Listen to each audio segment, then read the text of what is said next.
Good morning all of you. आज कृषि अध्याय के अंतर्गत हमारा विषय है खाद्य सुरक्षा।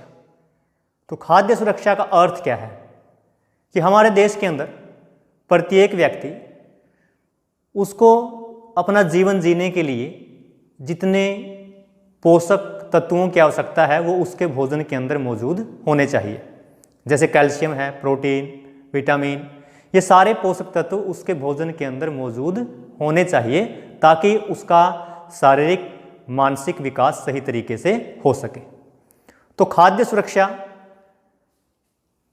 के मामले में हमारे देश के अंदर कुछ वर्ग ऐसे हैं जो वंचित हैं, जिनको पूर्ण रूप से खाद्य सुरक्षा नहीं मिल पाती है।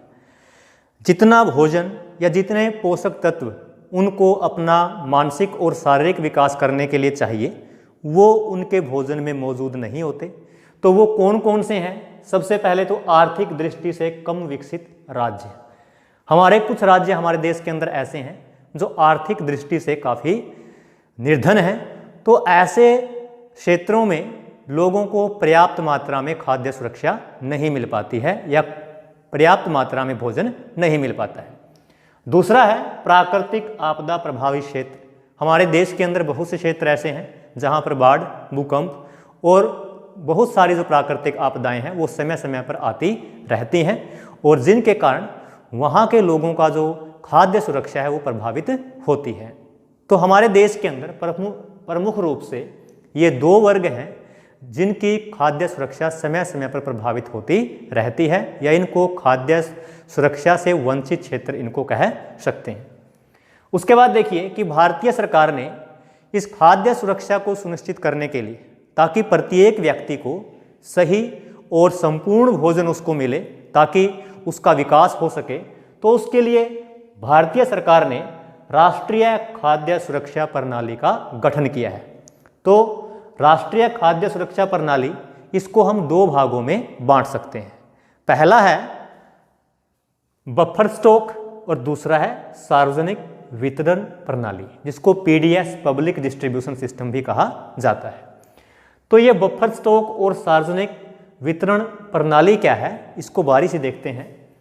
सबसे पहले देखिए पीडीएस यानी पब्लिक डिस्ट्रीब्यूशन सिस्टम। इसमें क्या होता है कि सरकार सभी नगरीय और ग्रामीण क्षेत्रों में खाद्य पदार्थ और अन्य आवश्यक वस्तुएं सस्ती दर पर उपलब्ध करवाती है। जैसा कि आपने अपने गांव देहात में देखा होगा कि ये जो पीडीएस की जो दुकानें हैं, पब्लिक डिस्ट्रीब्यूशन की दुकानें हैं, वो वहाँ पर खुली होती है और वहाँ पर क्या है बहुत ही सस्ती कीमत पर जो खाने का अनाज है और अन्य जो ज़रूरत का सामान है वो मिल जाता है। तो ये सरकार के द्वारा चलाया गया एक कार्यक्रम है।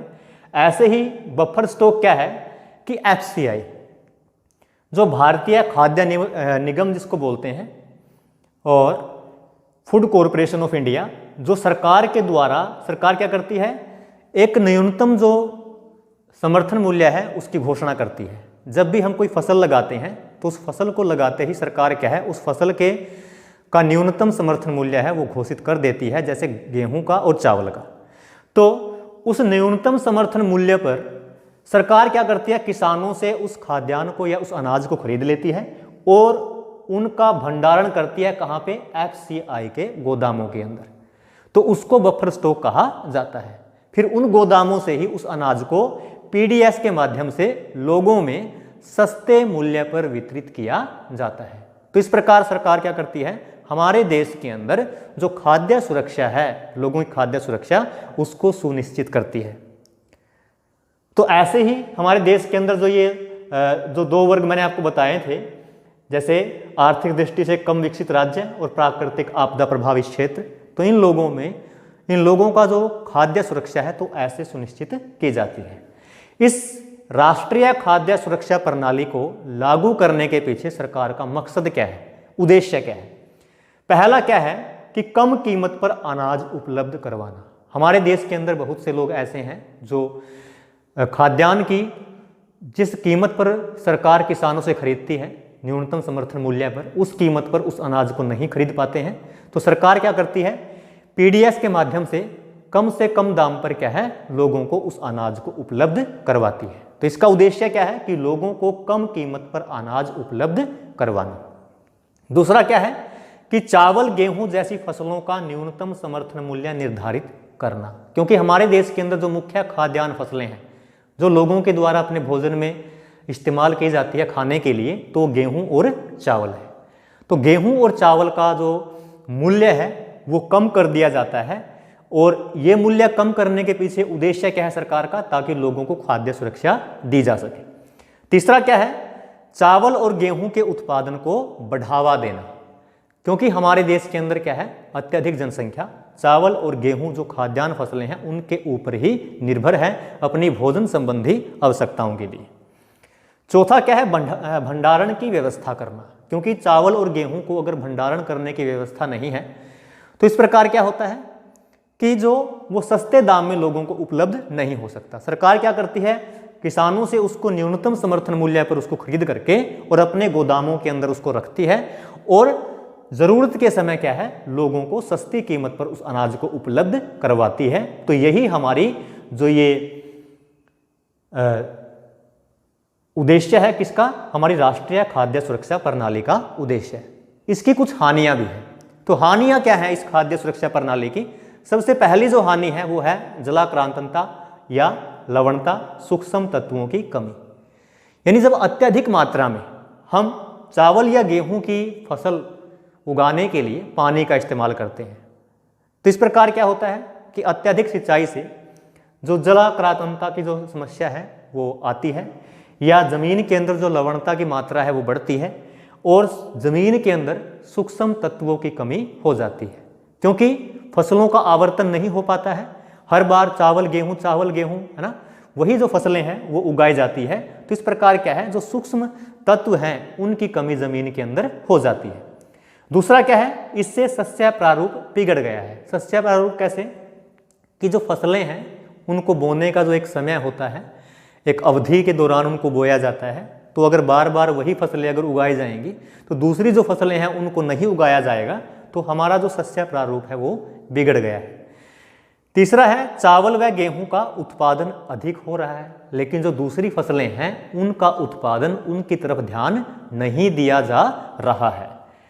तो ये क्या है, इस राष्ट्रीय खाद्य सुरक्षा प्रणाली की हानियां हैं।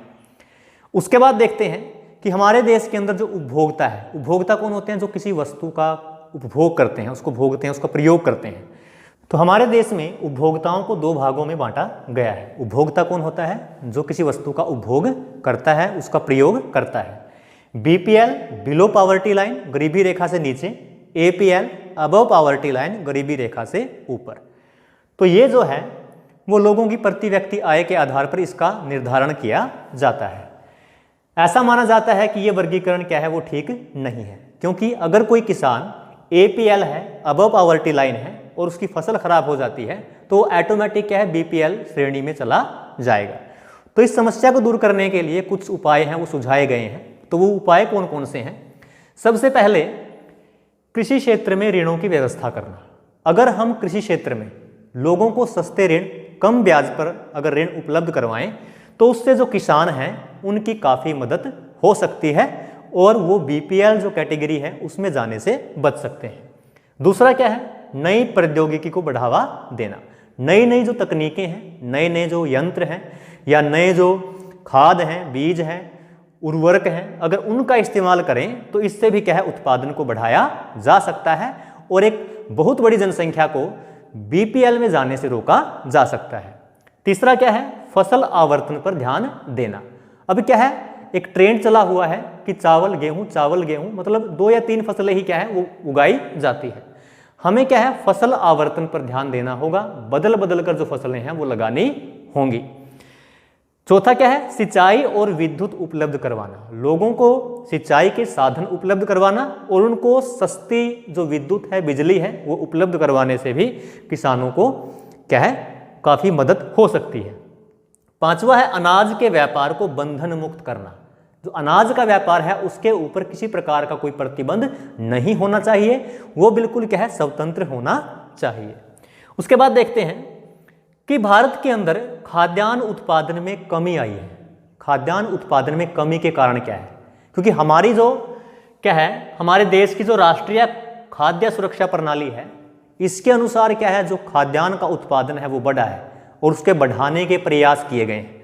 लेकिन इसके बावजूद भी जो खाद्यान्न उत्पादन के अंदर कमी के कारण क्या है, हमारे देश के अंदर हमारे देश की जनसंख्या लगातार बढ़ रही है और उस बढ़ती हुई जनसंख्या के लिए, उसका पेट भरने के लिए क्या है, एक उचित मात्रा में खाद्यान्न उपलब्ध होने चाहिए। लेकिन समस्या क्या आ रही है कि वो खाद्यान्न है वो लगातार कम हो रहे हैं। तो इसके पीछे कारण क्या है, पहला है खाद्य फसलों के स्थान पर अन्य फसलों को बढ़ावा देना। हमारे यहाँ पे जो बागवानी की फसलें हैं, फल और सब्जियों की फसलें हैं, इसके अलावा जो अन्य दूसरी फसलें हैं या औद्योगिक फसलें हैं, तो उन फसलों की तरफ क्या है, ज़्यादा ध्यान दिया जा रहा है, जिसकी वजह से जो खाद्यान्न फसलें हैं यानी गेहूं और चावल की फसलें हैं, उनके अंतर्गत जो बोया गया क्षेत्र है वो लगातार धीरे धीरे कम हो रहा है। तो ये एक समस्या है। दूसरा क्या है, गैर कृषि भू उपयोग के कारण, कृषि के अलावा भूमि का उपयोग, कृषि योग्य भूमि का उपयोग अन्य जो उद्देश्य हैं उनके लिए करना, जैसे भवन निर्माण के लिए, सड़क बनाने के लिए, रेलवे लाइन को बिछाने के लिए। तो जो भूमि जिसके ऊपर कृषि जो एक क्रिया हो सकती थी, तो उसके ऊपर क्या है, हम भवन बना रहे हैं। तो इससे क्या हो रहा है कि जो अनाज के अंतर्गत जिसके ऊपर अनाज उगाया जा सकता था, वो जमीन क्या है, वो वहाँ पर अब खाद्यान्न का उत्पादन नहीं हो रहा है, तो इसलिए खाद्यान्न है वो धीरे धीरे कम हो रहे हैं। तीसरा है मिट्टी का निम्नीकरण। अब लगातार क्या है, एक ही फसलें क्या है वो बार बार उगाने से जो मिट्टी की उपजाऊ शक्ति है लगातार कम हो रही है और उस फसल के लिए जो जरूरी जो पोषक तत्व हैं उनकी कमी हो रही है, तो इस प्रकार उत्पादन भी कम हो रहा है। चौथा है भंडार का अभाव। हमारे देश के अंदर आज भी क्या है, जितना उत्पादन हमारे पास होता है, सरकार के पास क्या है, उस फसल को भंडारित करके रखने का जो व्यवस्था है वो आज भी नहीं है। आज भी अनाज है वो खुले में क्या है, बरसात में भीग जाता है। तो ये कुछ समस्याएं हैं वो देखने को मिलती है। पांचवा क्या है, लागत के हिसाब से कीमत ना मिलना। किसान क्या करता है, अपने खेत के अंदर किसी फसल को उगाने में निवेश अधिक कर लेता है, पैसा अधिक लगा लेता है, लेकिन उसके हिसाब से उसको बाजार में उस खाद्यान्न की कीमत नहीं मिल पाती है। ये भी कारण है कि खाद्यान्न फसलें धीरे धीरे कम हो रही है, इसलिए किसान क्या है, जो वाणिज्यिक फसलें हैं उनकी तरफ जा रहा है। इसलिए जो छोटे किसान हैं उनके लिए जो खाद्य सुरक्षा है उसकी व्यवस्था करना लगभग असंभव हो रहा है।